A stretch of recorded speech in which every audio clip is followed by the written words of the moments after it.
नमस्कार, मैं हूं डॉक्टर मोनिका सिंह, आपकी friendly gynaecologist, Bhopal test tube baby and endoscopy centre से। और आज हम बात कर रहे हैं लो एएमएच की। एएमएच का फुल फॉर्म है anti malarial hormone. Anti malarial hormone या एएमएच एक ऐसा हार्मोन है जिसका लेवल आपके ब्लड में जो पाया जाता है उसके बेसिस पर आपकी ओवरीज में एग बनते हैं। तो जिन लेडीज का पीरियड चला जाता है और एग बिल्कुल नहीं बनते, उनका एएमएच ना के बराबर जीरो के पास आ जाता है, बहुत कम पॉइंट्स में आ जाता है, एकदम जीरो तो नहीं होता। और ये एएमएच हार्मोन मेल्स में भी पाया जाता है, उसकी इंपॉर्टेंस अलग है। लेकिन जब फीमेल्स में एएमएच की बात करें तो लो एएमएच का ऐसा टर्म है जो कि थोड़ा लूजली यूज होता है। तो पेशेंट घबरा जाता है सुन के, उसके पास एक एएमएच की रिपोर्ट आती है, उसमें नॉर्मल वैल्यू है, हाई वैल्यू है, लो वैल्यू है। वो वैल्यू देख के घबरा जाता है, अपने डॉक्टर से पूछता है लो एएमएच क्या है, ऐसा क्या हो गया है, हम कंसीव करेंगे या नहीं। तो रिमेंबर, लो एएमएच की वैल्यू ये बात को दर्शाती है कि आपका एक पैरामीटर प्रेगनेंसी होने के लिए या फर्टिलिटी के लिए लो है। लेकिन आपके पास दो चीजें और है जो बहुत इंपॉर्टेंट है ये जानने के लिए कि आप प्रेग्नेंट होंगे या नहीं। Number one, age of the female. Age of the female सबसे इंपॉर्टेंट पैरामीटर है। लो एएमएच अगर 30 साल की महिला को है या 32 साल की महिला को है, वो इतना डेंजरस नहीं है जैसे जितना कि लो एएमएच 38 साल में या 40 साल में। बिकॉज जैसे जैसे लेडीज की एज बढ़ती है, महिलाओं की उम्र बढ़ती है, वैसे वैसे एग क्वालिटी भी कम हो जाती है।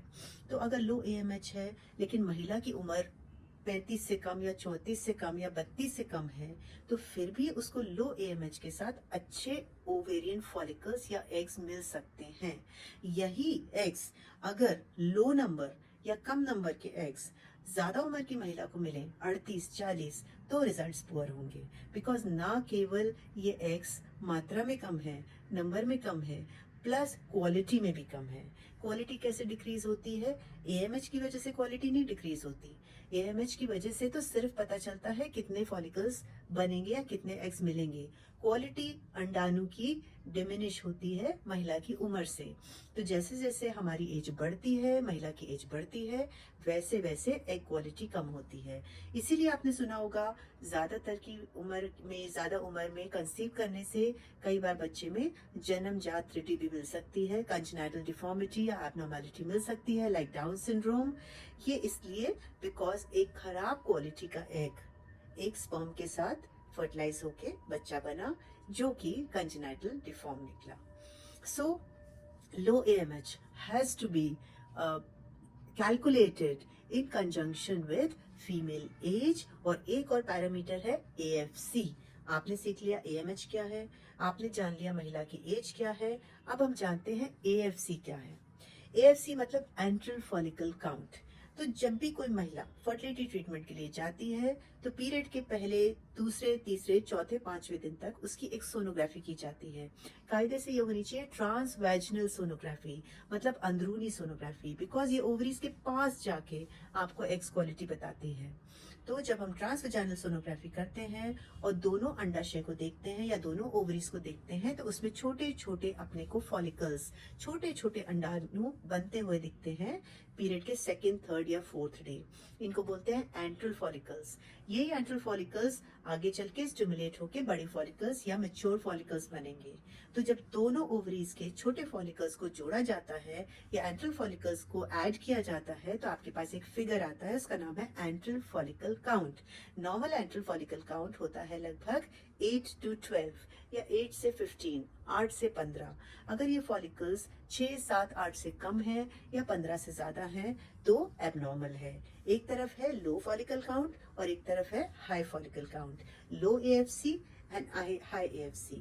तो हमारे पास तीन पैरामीटर्स हैं: महिला की उम्र, second enteral follicle count ultrasound से, थर्ड AMH लैब टेस्ट से। जब ये तीनों चीजें मिलकर एक सिनिस्टर फिगर देती हैं, एक सॉर्ट ऑफ वरीसम फिगर देती हैं जिससे आपको चिंता होती है, वो फिगर है ज्यादा पेशेंट की उम्र, महिला की उम्र ज्यादा 35 से ऊपर या 36 से ऊपर, AFC का कम होना और AMH का कम होना। महिला की उम्र ज्यादा होना, AMH का कम होना, AFC का कम होना, ये तीनों मिला के आपको देते हैं poor result in ART, assisted reproductive technologies, जिसमें आता है IUI, IVF और ICSI। और यही चीजें अगर महिला की उम्र कम है, लेस देन 35, अगर AFC अच्छा है और AMH भी अच्छा है तो आपकी फर्टिलिटी अच्छी होगी। ये थोड़ा सा ज्ञान AMH के बारे में। तो सिर्फ AMH की रिपोर्ट देखकर कोई निर्णय पे मत पहुंचिए। अपने डॉक्टर से पूछिए, अपने गायनेकोलॉजिस्ट से पूछिए, मैडम ये तीनों पैरामीटर्स मेरे जोड़ के बताइए कि मेरी फर्टिलिटी पोटेंशियल क्या है। हो ना हो, आपका लो AMH होने के बाद भी आपको एक स्वस्थ बच्चा मिल जाए।